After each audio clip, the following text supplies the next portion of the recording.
Mustafa Rasulullah sallallahu alaihi wa alihi wasallam susun wajib bihadzal kitab ila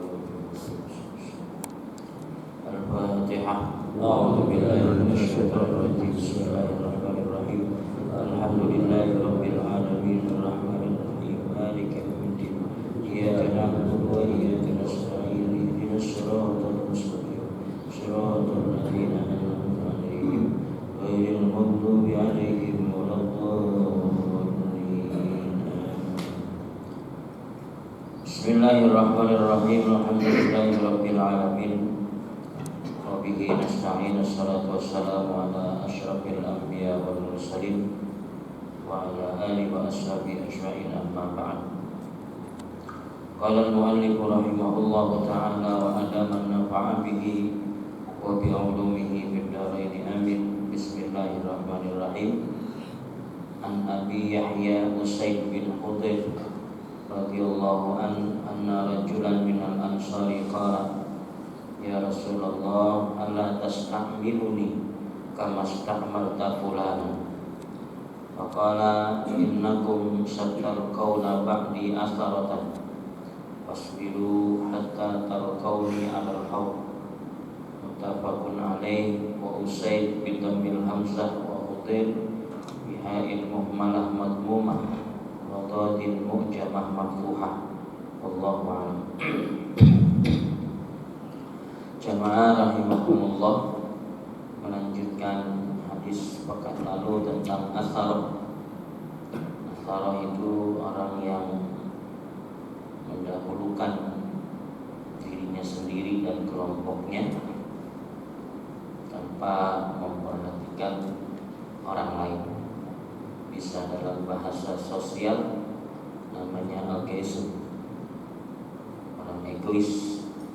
Kalau dalam bahasa orang-orang tasawuf namanya ananiyah, keakuan. Itu penyakit itu. Asharoh itu penyakit. Penyakit itu didasarkan pada ketidaksadaran bahwa dia itu dengan segala macam kondisinya semua adalah merupakan anugerah pemberian Allah Subhanahu wa ta'ala, sehingga tidak perlu ada yang terlalu dikhawatirkan. Termasuk orang-orang asharoh ini kan karena punya kekhawatiran lalu dijadikan dirinya itu sebagai orang yang paling berhak. Dan penyakit asharoh ini di dunia sekarang semakin nyata. Ada bahasa kita namanya KKN, korupsi, nepotisme. Itu masih bagian dari asharoh. Hadis yang kedua tentang asharoh dari Yahya Usaid bin Hudayr. Anna rajulan minal ansar qala, ada seorang laki-laki dari kelompok Ansar. Ansar itu penduduk asli Madinah. Arti Ansar itu penolong. Dulu sebelum Islam datang, itu tidak ada istilah Ansar buat Madinah. Namanya Madinah saja. Dulu Madinah pun sebelum Nabi datang itu namanya bukan Madinah, namanya Yathrib. Sebelum Yathrib itu namanya Thaibah. Makanya kalau umroh di Madinah ada hotel Thaibah namanya. Itu nama asli Madinah. Setelah itu berubah menjadi Yathrib. Kemudian setelah Nabi datang berubah menjadi Madinah. Nah, orang-orang Madinah itu yang terkenal dengan heroiknya, kedermawanannya, itu disebut oleh Nabi sebagai golongan penolong. Namanya golongan Ansor. Siapa yang ditolong? Yang ditolong itu adalah orang-orang hijrah yang dari Mekah menuju kota Madinah. Sebab orang ketika hijrah itu semuanya ditinggal. Yang punya ternak-ternaknya ditinggal, semuanya ditinggal. Itu betul-betul lillah gitu. Betul-betul lillah. Sehingga sampai di Madinah itu ya hanya punya pakaian yang di badan saja sudah. Tanah yang luas itu ditinggal semua. Makanya datang ke Madinah itu dengan karakteristik orang-orang yang dermawan, maka tanpa disuruh orang Madinah itu dipersaudarakan oleh Nabi dengan orang Muhajirin. Orang-orang dari Mekah yang hijrah ke Madinah namanya Muhajirin. Lalu orang-orang Muhajirin itu karena gak punya apa-apa dipersaudarakan. Umpama seorang Muhajirin, Ustaz Syihab orang Madinah, Ustaz Syihab orang Madinah. Itu saya gak punya apa-apa, Ustaz Syihab punya rumah 2, dikasih saya 1 Pak. Dikasih saya 1. Betul-betul antik betul orang Madinah itu. Jadi dari dulu memang dari sebelum Islam datang, karakter kedermawanannya itu luar biasa. Maka disebut Ansor, kaum Ansor. Dan orang kalau di belakang namanya ada gelar Ansor itu sebuah kebanggaan, karena sudah terkenal mendunia tentang kedermawanannya. Tapi kalau Al-Muhajirin enggak dipakai. Makanya banyak pengarang-pengarang kitab itu yang kemari-kemari itu, kalau mereka punya darah ke Madinah itu Ansornya disebut di belakang mesti. Seperti Abu Zakaria Al-Ansori misalnya. Ya, Abu Zakaria yang punya garis keturunan sampai orang-orang Madinah. Nah, ini ada seorang laki-laki dari Ansor. Dia berkata, "Ya Rasulullah, wahai Rasulullah, ala tastamiluni." Hendaknya engkau berkenan mempekerjakan aku. Jadi ini belum punya kerjaan atau punya kerjaan tapi masih tidak sesuai dengan yang diinginkan. Lalu melihat pekerjaan temannya, kamas ta'malta fulanan, seperti pekerjaannya si Fulan. Fulan yang dimaksud dalam hadis itu adalah Amr bin As. Amr bin As, sahabat utama Rasulullah SAW. Wa fulanan, dan juga si Fulan. Jadi orang itu menyebutkan nama-nama orang lain yang dipekerjakan oleh Rasulullah SAW, sementara mereka itu, dia itu tidak dipekerjakan oleh Nabi. Nah, muncul kepengennya agar dipekerjakan seperti mereka. Faqala, kemudian Nabi bersabda, "Ya ma'syarul ansar, wahai orang-orang Ansar, innakum, bahwasanya kalian satalqauna ba'di, akan menjumpai setelahku asharotan." Asharotan itu orang yang mementingkan dirinya sendiri. Termasuk orang Ansar ini lagi dia apa? Lagi disindir sama Nabi. Ya, kamu kan udah punya pekerjaan. Kenapa masih pengen seperti pekerjaannya Amr bin As gitu? Ya udah, pekerjaan kamu aja tekunin gitu. Jadi dia itu pengennya mendapatkan apa yang dia inginkan, itu bentuk daripada asal, ya, egoisme. Kalau belum dapat dia belum puas. Maka Rasulullah SAW menjelaskan satal kauna ba'di asarok, kalian akan mendapati setelah aku nanti asarok, orang-orang yang mementingkan dirinya sendiri. Kalau kamu ketemu orang nanti model zaman yang udah kayak gitu, fasbiru, maka sabarlah kalian. Yang harusnya jadi hak kalian, kemudian hilang hak itu karena orang yang memimpin itu punya asal luar biasa.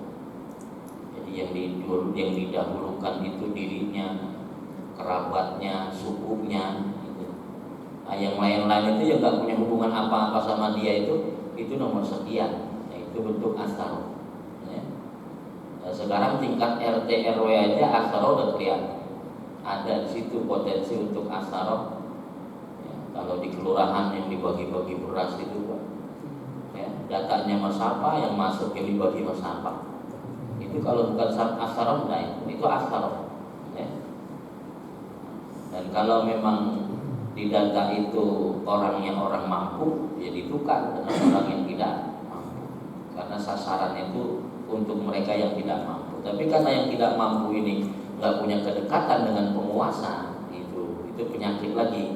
Sistem kita itu udah digelandungin sama sistem-sistem yang menjadikan orang yang tidak ingin berkorupsi jadi korupsi. Itu sistem kita begitu, Pak. Jadi terdorong ke situ. Maka entah sampai kapan negara kita ini kalau betul-betul normal saja, itu kayaknya luar biasa Indonesia itu. Apa aja ada di Indonesia, apa aja ada. Yang di negara-negara lain itu nggak ada, Indonesia itu ada. Maka sering saya bilang orang Arab itu nyebut kita qit'atun minal jannah. Itu potongan kecil dari surga itu Indonesia kan. Apa baik ada. Dan karena apa baik ada, model orang juga ada baik. Ada yang ngaku malaikat, ada Indonesia ngaku malaikat. Ada yang ngaku nabi, ada yang ngaku dekat sama Tuhan, sampai Tuhan ditelepon sama dia. Wah, antik orang Indonesia itu.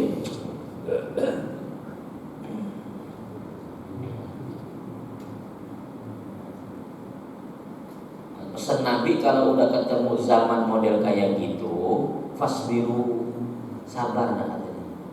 Karena orang begitu rata-rata susah diubah. Udah jadi mental, udah jadi karakter. Kalau dilawan cuma menyusahkan saja. Tetapi amar ma'ruf nahi munkar juga tetap harus dikerjakan. Cuma ada batasan-batasannya. Hatta talqauni 'alal haud. Ini kan cerita di dalam kehidupan dunia ini. Terus Nabi tiba-tiba itu membicarakan hatta talqauni 'alal haud.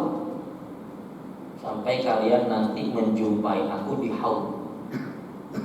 Haud itu adalah telaga yang diberikan kepada Rasulullah SAW pada hari kiamat nanti, itu haud. Makanya kalau kita sholat tarawih itu ada doa, wa ilal haudi waridin wa ilal jannati dakhirin wa minan nari najin wa min hurin inin mutazawwijin. Datangin kami, ini termasuk orang-orang yang mendatangi haud Rasulullah, telaga Rasulullah.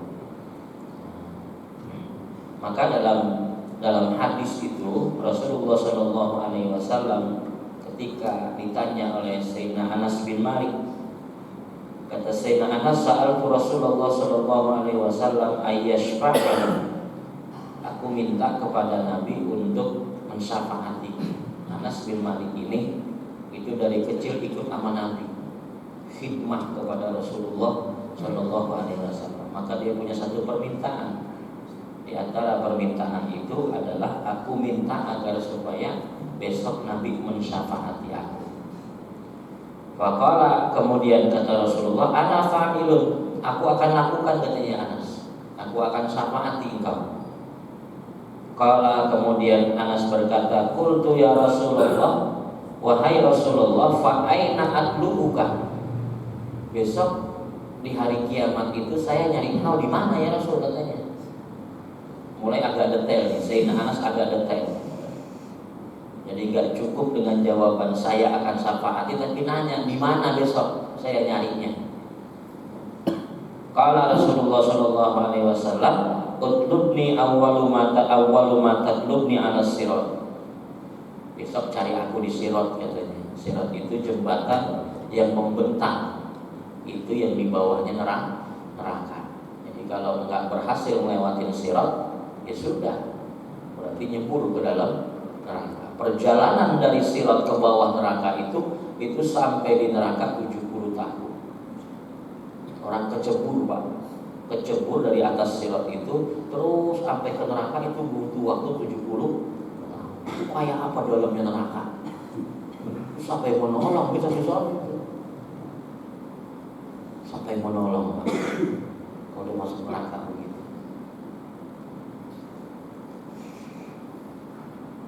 Qala qultu, kemudian aku bertanya lagi kepada Rasulullah. Kata Sayyidina Anas, fa illam alqaka 'ala sirat. Rasul, kalau saya nanti di sirat enggak menjumpai engkau, qala fatlubni indal mizan. Kalau gitu cari aku di mizan, Anas. Mizan itu tempat penimbangan amal. Tempat penimbangan amal, ditimbang amal kita. Fa qultu fa illam alqaka indal mizan. Ya Rasul, kalau di mizan saya juga enggak menjumpai engkau. Qala fatlubni indal haud. Maka carilah aku di haud. Cari aku di haud, di telagaku. Telaga itu awalnya munculnya begini. Kalau dalam versinya Imam Ibnu Katsir itu ketika Rasulullah SAW sudah menempati surga. Besok kan ketika sangkakala itu trompet malaikat Israfil ditiup, itu yang pertama terjadi kiamat. Kiamat itu artinya orang yang masih pada hidup di atas dunia hancur berantakan. Itu tiupan pertama. Ntar kalau semuanya udah pada mati, baru tiupan kedua. Tiupan kedua itu orang-orang yang sudah mati dibangkitkan kembali. Ma'ahum syahidun wa syahid. Nanti masing-masing kita itu bangkit dari alam kubur. Itu di samping kanan kiri kita udah ada dua malaikat. Satu malaikat sa'ik, satu malaikat syahid. Malaikat sa'ik itu adalah malaikat yang nuntun kita menuju padang mahsyar. Sementara malaikat syahid adalah malaikat yang memperhatikan semua yang kita lakukan. Tidak ada satupun yang lewat dari pengawasan beliau. Udah dua malaikat itu nuntun kita. Nah, besok yang pertama kali dibangkitkan itu Rasulullah Shallallahu Alaihi Wasallam, terus ditempatkan di surga Firdaus. Di surga Firdaus itu Rasul tahu itu kiamat. Itu mondar mandir aja di surga Firdaus. Melihat bagaimana umatnya dikumpulkan di padang mahsyar, kayak apa hausnya, kayak apa susahnya. Sampai ditegur sama Allah, kenapa Muhammad? Emang gak enak di Firdaus? Enggak ya Allah, saya lagi mikirin umat saya. Lagi-lagi yang dipikirin sama Rasulullah umatnya. Umat saya kesian katanya, lagi pada mahsyar, mana haus banget, segala macam dikhawatirkan sama Rasulullah untuk umatnya. Akhirnya Rasul minta ada telaga di Firdaus itu namanya telaga Kautsar. Telaga Kautsar. Lalu ketika Nabi diberikan izin untuk turun ke padang mahsyar menjumpai umatnya, beliau ada satu telaga, itu haud Rasulullah Shallallahu Alaihi Wasallam. Lam yasma abadan. Orang yang minum setetes aja dari haud itu selama-lamanya tidak akan pernah kehausan kembali. Itu dahsyatnya haud Rasulullah Shallallahu Alaihi Wasallam. Nah, cuma ini ada ikhtilaful ulama terkait dengan urutan haud itu. Kalau lihat hadisnya Sayyidina Anas bin Malik, tadi pertama temuin aku di Sirat, berarti kan Sirat dulu. Yang kedua temuin aku di Mizan, habis Sirat baru Mizan. Yang ketiga temuin aku di haud, berarti haud itu ketiga. Tetapi kalau dari rentetannya itu mestinya Mizan dulu. Ya, di padang mahsyar itu nanti orang mencari mendapati haud itu, setelah itu di Mizan. Nanti ketika proses Mizan pengantrian panjang itu umat Nabi Muhammad udah aman, gak kehausan karena udah dapat tetesan dari haud itu. Jadi logika yang kedua mengatakan bahwa haud itu sebelum Mizan, sebelum Sirat. Karena Sirat itu mestinya di akhir. Karena setelah berhasil atau gagal dari Sirat itulah yang menentukan apakah dia masuk ke dalam surga atau neraka. Jadi Sirat itu mestinya terakhir. Karena kalau nggak bisa lewat Sirat, ya sudah masuk ke dalam neraka. Dan orang di dalam neraka itu nggak terbakar semuanya, enggak. Ya, di dalam neraka itu terbakar tergantung amal perbuatan. Kalau kata akal kita mah orang neraka kan api semua, Ustaz. Itu berarti kalau yang masuk sama kebakar semua, enggak. Nanti tergantung amalnya. Ada yang kebakar cuma sampai mata kaki. Jadi mata kaki ke atas nggak kebakar, Pak. Belum mana bisa, itu kan besok di dalam neraka kan api semua. Itu kan akal dunia kita sekarang yang berpikir. Ini akal dunia nih, berpikirnya masih seputar dunia. Jadi nggak kepikiran untuk berpikir tentang akhirat. Dan itu akal itu belum diberikan sama Allah, memang belum diberikan. Nanti Nanti saat kita sudah meninggal baru tuh mulai disempurnakan akal kita tuh, sehingga kita ingat dari apa yang kita lakukan mulai dari kita lahir sampai kita mati, ingat semua apa itu. Dan sekarang kita nggak ingat, jangankan ketika kita lahir, kita balik aja nggak ingat apa yang kita kerjain. Ya, karena akalnya masih akal terbatas sekali. Nanti kalau sudah meninggal dunia, sudah masuk ke dalam rangkaian alam-alam akhirat itu, akal kita disempurnakan oleh Allah Subhanahu wa taala. Nah, makanya Nabi berpesan, kalau besok kalian mendapati zamanmu itu penuh dengan asarot, penuh dengan orang-orang yang mementingkan dirinya, mementingkan sukunya, dan udah diingetin gak bisa dirubah, kata Nabi satu-satunya senjata adalah fasbiru, sabarlah kalian. Sampai kapan ya Rasulullah? Sampai mati ya. Sampai mati ya. Sampai engkau bertemu aku di haud, kata Nabi. Nah, haud itu kan peristiwa sesudah mati ya. Nah, cuman orang-orang yang sabar begitu, itu kemungkinan besar yaitu bisa mendapati haudnya Nabi, karena Nabi mengkaitkan itu dengan haud. Padahal tadi itu kejadian di dunia itu, asharoh itu, tapi Nabi kaitkan dengan haud. Itu sebagai sebuah apresiasi dari Rasulullah SAW terhadap orang-orang yang bisa sabar menghadapi zaman yang luar biasa. Zaman di mana orang gak memperdulikan orang lain, yang penting dirinya senang, keluarganya senang, kelompoknya senang, orang lain mau susah itu masa bodoh. Jadi kalau begitu kata Nabi, fasbiru, sabar katanya. Sampai kapan? Hatta talqaunal haud, sampai engkau nanti bertemu aku di haud. Itu sampai mati. Nah, ada perbuatan-perbuatan di dunia yang besok akan menjadikan kita itu diprioritaskan untuk mendapatkan haudnya Rasulullah SAW. Maka dalam hadis itu Rasul menyatakan, awwalu man yaridu alaihi man yasqa kulla atsharin. Orang yang besok mendatangi haudku, datang ke telaganya Rasulullah, itu adalah orang yang ketika hidup di dunia yasqa kulla atsharin. Itu orang rajin ngasih minum sama orang yang kehausan. Jadi kalau ada orang minta-minta, apalagi minta minum, pasti yang banyak. Ini potensi ngasih minum banyak ini biasanya terjadi pada bulan Ramadan, buat buka puasa.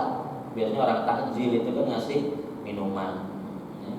Nah kalau sekarang potensinya kecil, ngasih minuman itu potensinya kecil.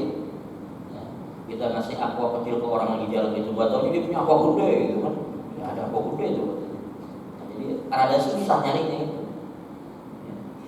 Makanya kalau kita mendapati ada orang-orang yang datang ke rumah kita dengan menunjukkan dirinya sebagai orang yang tidak mampu, maka berikan, dan jangan lupa berikan minuman kepada mereka, ya, supaya nanti kita termasuk golongan orang-orang yang mendatangi haudnya Rasulullah SAW.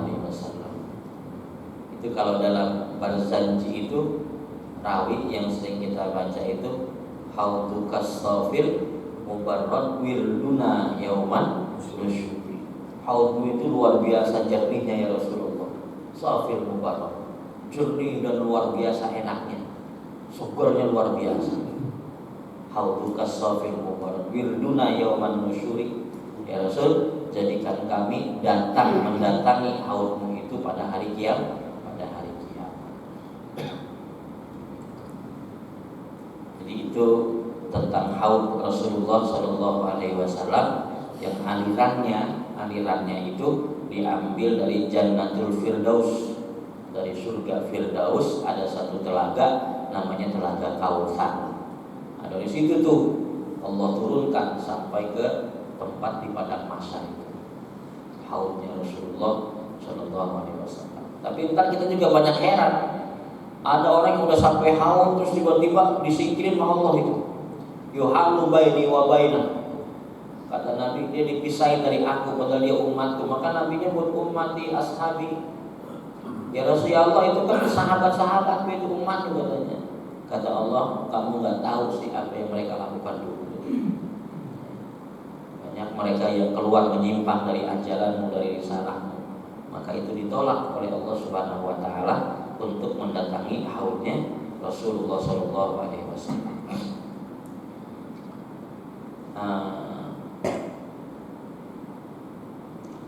Di dalam periwayat hadis ini ada Usaid bin Khudair.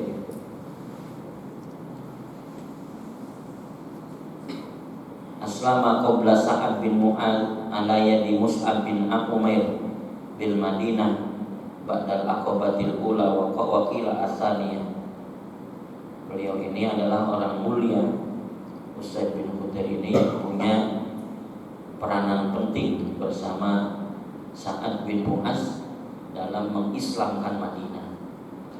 Jadi Madinah itu sebelum Nabi hijrah itu udah banyak yang Islam. Karena orang Madinah ketika mendengar ada orang yang ciri-cirinya mereka faham bahwa itu Nabi, terus mereka setiap datang ke Mekah untuk haji itu, di haji itu bukan cuma zaman Nabi Pak, sebelum zaman Nabi udah haji mereka, ya. Tapi mereka hajinya masih musyrik, ya, mereka ngelilingin Ka'bah, terus habis itu mereka nyembah kepada berhala Lata dan Uzza, karena di sekeliling Ka'bah itu atasnya itu ditaruh patung-patung berhala. Nah, jadi begitu mereka sudah tawaf untuk Allah, ntar mereka tawaf lagi tapi untuk Lata dan Uzza. Itu yang musyriknya itu. Ya sama Abu Jahal segala macam juga tawaf juga, ya cuma musyrik begitu. Kalau nyembelih juga nyembelih, ini untuk Allah, ini untuk Lata, untuk Uzza. Itu yang patah. Nah, sebelum Nabi datang ke kota Madinah, itu orang-orang Madinah sudah mendengar ada ciri-ciri dalam kitab mereka itu adalah akhir orang-orang yang menjadi akhir daripada para nabi dan rasul. Dan mereka yakini ciri itu ada pada diri Rasulullah Shallallahu Alaihi Wasallam. Akhirnya mereka setiap haji terus ada beberapa orang yang mampir ke Nabi lalu melakukan baiat. Baiat itu sumpah setia, sumpah setia. Baiat pertama namanya Baiatul Aqabah Al-Ula, sumpah setia yang pertama. Nanti mereka sesudah dari Mekah pulang ke Madinah. Di Madinah mereka mendakwahkan Islam, padahal Nabi belum datang ke Madinah, tapi mereka sudah menginformasikan tentang ajaran Rasulullah SAW. Terus kemudian datang lagi bulan haji, tambah banyak. Akhirnya sebelum Nabi datang, itu masyarakat Madinah banyak yang sudah muslim. Di antara jasa yang paling dikenang oleh para ulama adalah jasanya Sa'ad bin Mu'adz. Ini kepala suku Pak, kepala suku yang punya anggota banyak. Tapi emang orang ini terkenal baik di sukunya, terkenal baik. Maka ketika Sa'ad bin Mu'adz itu sudah Islam, dia datangin sukunya, wahai kaumku, bagaimana menurutmu tentang aku? Oh, engkau orang baik, engkau begini, semua kebaikan disebutkan. Oh, kalau begitu, aku sekarang sudah Islam. Jika di antara kalian sampai sore ini belum juga Islam, jangan coba-coba bertemu dan bicara dengan aku. Diancam tuh kaumnya. Akhirnya seketika kaumnya itu semua memeluk Islam. Itu di Madinah, peristiwa di Madinah itu. Maka di antara kenangan Rasul kepada Sa'ad bin Mu'adz itu luar biasa, itu semangatnya itu untuk mensiarkan agama Allah, agama Rasulullah Shallallahu Alaihi Wasallam. Maka wajar dengan prestasi itu ihtazzal arsh hina wafati Sa'ad bin Mu'adz. Kata Nabi, ketika Sa'ad bin Mu'adz itu wafat, ihtazzal arsh Allah goncang, joget Allah ketika wafatnya Sayyidina Mu'adz, karena prestasinya. Jadi kita ini hidup di dunia untuk membuat prestasi baik, tetapi atas nama Allah Subhanahu wa Ta'ala. Jika bukan atas nama Allah, maka sering kecewa nanti, sering kecewa, dan di akhirat pun kecewa. Karena besok di akhirat semua amal kita tuh difilter. difilter, mana yang diambil, mana yang ditolak. Ketika ditolak ntar kita nyanggah, loh ini kan sholat, ini kan puasa, ini kan zakat, kok ditolak ya Allah? Kamu sholat bukan untuk aku, kamu zakat bukan untuk aku, kamu bukan puasa bukan untuk aku. Jangan minta ganjaran sama aku, kata Allah. Allah mengajak kita dialog tapi pakai logika. Kan bukan minta kepada aku, ya jangan minta ke aku, kata Allah. Minta kepada orang-orang yang dulu kau tuju. Makanya wa ma umiru illa liya'budullaha mukhlishina lahud-din. Dan tidak diperintah untuk beribadah kecuali ibadah itu atas dasar ikhlas. Pelan-pelan kita belajar ikhlas. Kita persembahkan semua yang kita lakukan hanya untuk Allah Subhanahu wa ta'ala. Ikrar kita itu tertuang dalam iftitah dengan nyata, inna salati wa nusuki wa mahyaya wa mamati lillahi rabbil alamin. Ingat bahwa yang ngasih kehidupan Allah, yang nitipin harta, yang nitipin anugerah luar biasa ini juga Allah. Maka pantasnya mah kita kalau sedekah untuk Allah, pantasnya mah kalau kita sholat karena Allah. Maka Allah itu, lafaz Allah itu kalau aknya dihilangin jadi apa? Lillah. Lillah. Lafaz Allah tuh aknya dihilangin jadi tinggal lam hak, berarti lillah. Berarti karena Allah. Lamnya satu dihilangin, ada dua lam hak.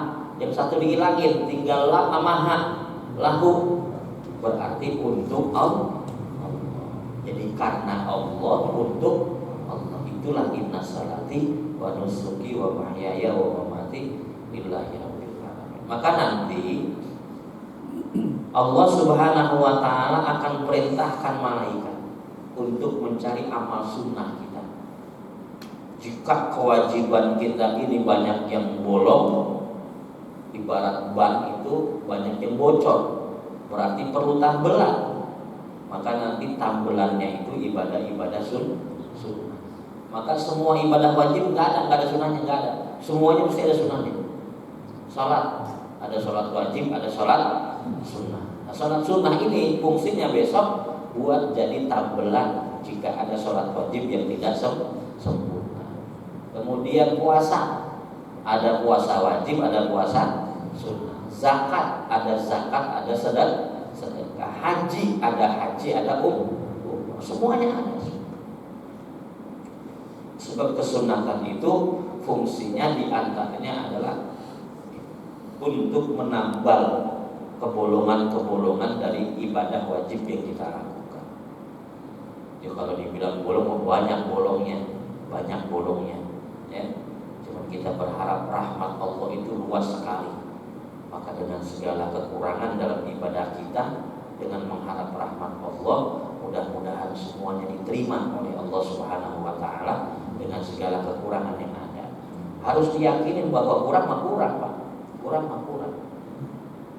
Tetapi kita yakin rahmat Allah itu sangat luas. Maka jangan putus asa dari rahmatku. Jangankan kita yang sholat, para pendosa aja dilarang sama Allah buat putus asa. Para pendosa itu jangan putus asa. Kau masih punya aku, tinggal ketok pintuku, datang kepadaku, aku terima taubatmu. Para pendosa. Makanya kata Allah dalam hadis qudsi itu, rahmati sabaqa ghadabi. Rahmatku itu mendahului murkaku. Jadi Allah rahmatin dulu. Maka kalau Allah disebut itu, kita betul-betul harus bersyukur punya Allah, punya Tuhan yang Ar-Rahman Ar-Rahim, yang maha pengasih lagi maha penyayang. Dengan rahmannya Allah itu, jangankan kita yang ibadahnya lumayan gitu, mereka para pendosa saja tetap disuruh untuk mengharap rahmat Allah Subhanahu wa ta'ala. Maka kata Imam Busairi di dalam burdahnya itu, ya nafsu la taqnati min zallatin azumat innal kaba'ira fil ghufrani kallamami. Wahai jiwa, wahai nafsu, jangan putus asa dari rahmatku sekalipun kesalahanmu itu besar. Jadi sekalipun kita merasa kesalahan kita besar banget, jangan putus asa dari rahmat Allah, karena rahmat Allah lebih besar dari kesalahan kita. Innal ghufran, ngampunin dosa kayak gini itu kata Allah kallamami, kecil kata Allah, gampang banget. Maka nanti di hadis ini kita akan udah ketemu apa belum tentang orang yang bunuh 99 orang itu. Bunuh 9 belum sampai ini. Ceritanya sudah, tapi hadis teksnya nanti ada Pak di hadis ini, hadis yang besar ini. 99 orang yang bunuh itu kan dapat rahmat Allah Subhanahu wa taala. Cuman jangan coba-coba ngikutin hadis itu. Kita nggak tahu kan. Kita nggak tahu. Ya, sepanjang kita sekarang dijadikan yang baik, udah terus aja jadi baik dan terus minta istiqomah kepada Allah supaya tetap dalam kebaikan. Sebab nanti ada orang yang dari awalnya baik, ujung-ujungnya buruk. Ada apa itu? Ada orang yang dari awalnya buruk, ujung-ujungnya baik. Itu seperti